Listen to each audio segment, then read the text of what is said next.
equação segmentar é um pouco mais difícil de ser usada porque ela exige certos dados um pouco mais difíceis de ter, digamos assim. Eu construí aqui uma reta com a linha preta aqui e marquei o ponto de intersecção com o eixo Y e o ponto de intersecção com o eixo X. Reparem que interceptou o eixo Y no Q e no X no P. Tá? Esses aqui são os números representantes dessa intersecção. Tá?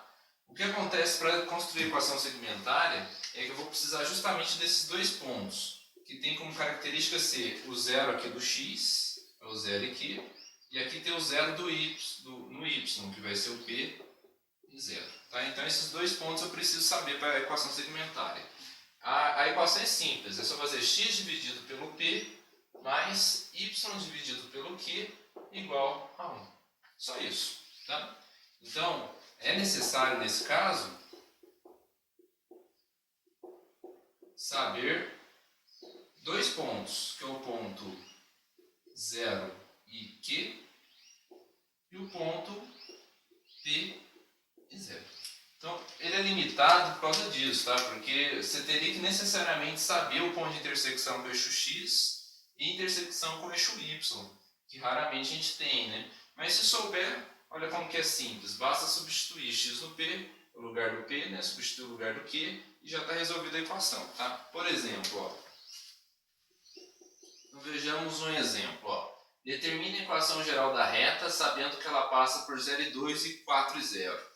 Então aqui eu sei que o Q é 2 e eu sei que o P é 4. Então eu já tenho esses dois números. Então para resolver bastava fazer a segmentária. Vai ser x sobre o P, x sobre 4, mais y sobre Q, que é 2, isso é igual a 1.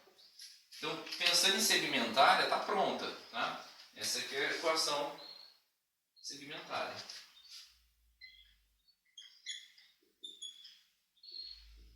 Porém, o exercício pede equação geral. Ó. Então, eu preciso dar uma melhorada. O que acontece na equação geral? Eu precisaria passar o 1 para cá. E aí eu teria igual a 0. Então, simplesmente seria x sobre 4 mais y sobre 2 menos 1 igual a 0. Essa já está no formato geral. Poderia dar uma melhoradinha? Até dá. Por exemplo, se eu quisesse tirar o denominador. Se eu multiplicar a equação inteira por 4, por exemplo. Tá? Essa é uma alternativa. Então, se eu multiplicasse toda ela por 4, ó, ficaria 4x sobre 4. Tá? Vou fazer completinho aqui. Vai ficar 4x sobre 4 mais 4y sobre 2 menos 4 igual a 0. Ó. Reparem que eu multipliquei tudo por 4. Como tem 4 em cima e embaixo, eu corto. Como é 4 e 2 aqui, eu posso cortar um 4 com 2 só com 2, né? E aqui o 4 permanece. Então a equação ficaria x mais 2y menos 4 igual a 0. Essa seria a equação geral da reta. Tá? Reparem que é uma outra maneira de escrever, talvez um pouco mais elegante do que a anterior, mas todas as três equações, tá? essa e aquela, todas são iguais, tá? Todas são a mesma equação, só formatos diferentes. Vou falar agora para vocês um pouquinho sobre a posição relativa de duas retas, tá? Escrevi aqui três situações que são mais comuns. As retas serem concorrentes, ou seja, elas podem estar em qualquer posição aqui, podem ser paralelas, ou seja, elas vão ter que ter a distância entre elas é igual em toda a sua infinitude, né? E elas podem ser concorrentes e ainda serem perpendiculares, ou seja, entre as duas retas formar esse ângulo de 90 graus. Então, como que a gente avalia se duas retas estão nesse quadro, nesse ou naquele? Vai depender dos coeficientes angulares, porque quem mostra isso é a inclinação da reta, né? Elas vão ser concorrentes quando a inclinação delas forem diferentes. Aqui no caso a inclinação é igual, para poder ser paralelas, precisa que esse ângulo alfa seja igual ao beta. E esse ângulo aqui vai ter que ser, na diferença entre esses dois ângulos, vai ser de 90 graus. Lembrando que se aqui é 90, aqui dentro também é 90. Aqui dentro também é 90 graus. E esse ângulo externo é sempre a soma dos ângulos internos não adjacentes. Ou seja, o beta é a soma de alfa mais 90 graus. Tá? Mas então aqui, Então, para eu poder verificar se duas retas são concorrentes, basta eu olhar, vou chamar essa reta de R e essa de S. Então, eu tenho que olhar para o M de R, o coeficiente angular do R, tem que ser diferente do coeficiente angular da S. Então, se os dois coeficientes angulares forem diferentes, minha conclusão é que as duas retas são concorrentes. Se aqui, claramente eu sei que alfa é igual a beta, então eu tenho que o M de R tem que ser igual ao M de S. Então, se os dois coeficientes angulares das retas forem iguais, então concluo que elas são paralelas, tá? Por exemplo aqui, tá? Para deixar mais claro. Vou pegar a equação reduzida. Tem que ser sempre na reduzida, tá? Porque na reduzida eu sei que quem acompanha o x é o coeficiente angular. Eu não posso dizer em relação à equação geral. O número que acompanha o x na equação geral não garante que é o coeficiente angular, tá? Então eu preciso transformar na reduzida para que eu olhe para quem acompanha o x e aí eu identifico quem é o coeficiente angular. Vou pegar uma outra equação de reta aqui. Vamos pegar 4x menos 3. Ó. Vou chamar, essa aqui vai ser minha reta R e essa aqui vai ser minha reta S.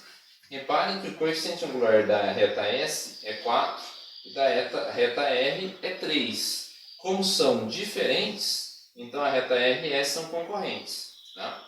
Eu posso dizer que R e S são concorrentes.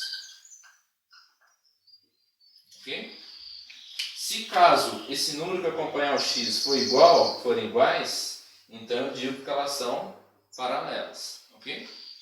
Agora vamos para concorrentes e perpendiculares. Essa daqui, a ideia é fazer o seguinte, ó. Você vai fazer M de R vezes M de S, isso é igual a menos 1. Tá? Essa é a fórmula. Tá?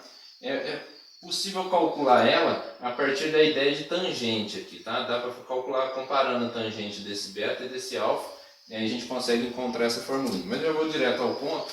Então, eu tenho que, para serem concorrentes e perpendiculares, ela precisa valer essa relação aqui, tá? Ou você memoriza a de baixo, ou você lembra que é de cima. Ou seja, de cima, se você multiplicar os dois coeficientes angulares, tem que dar menos 1.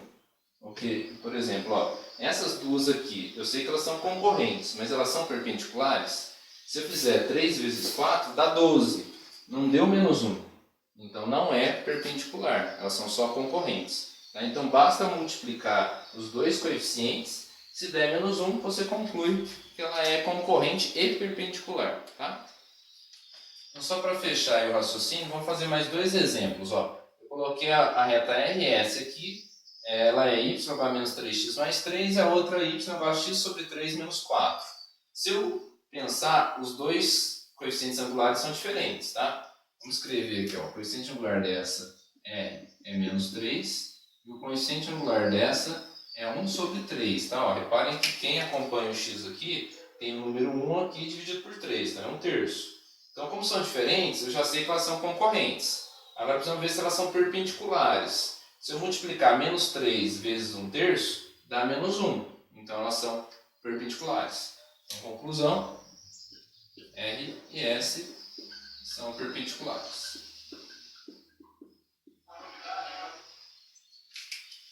Agora essas duas, ó. Reparem que o coeficiente angular da R é 2 e o coeficiente angular da S também é 2. Como M é igual nas duas, então conclusão, R é paralela a S. Tá? Esse também é um símbolo de paralelismo. Pode usar esse símbolo também. Então as duas retas são paralelas.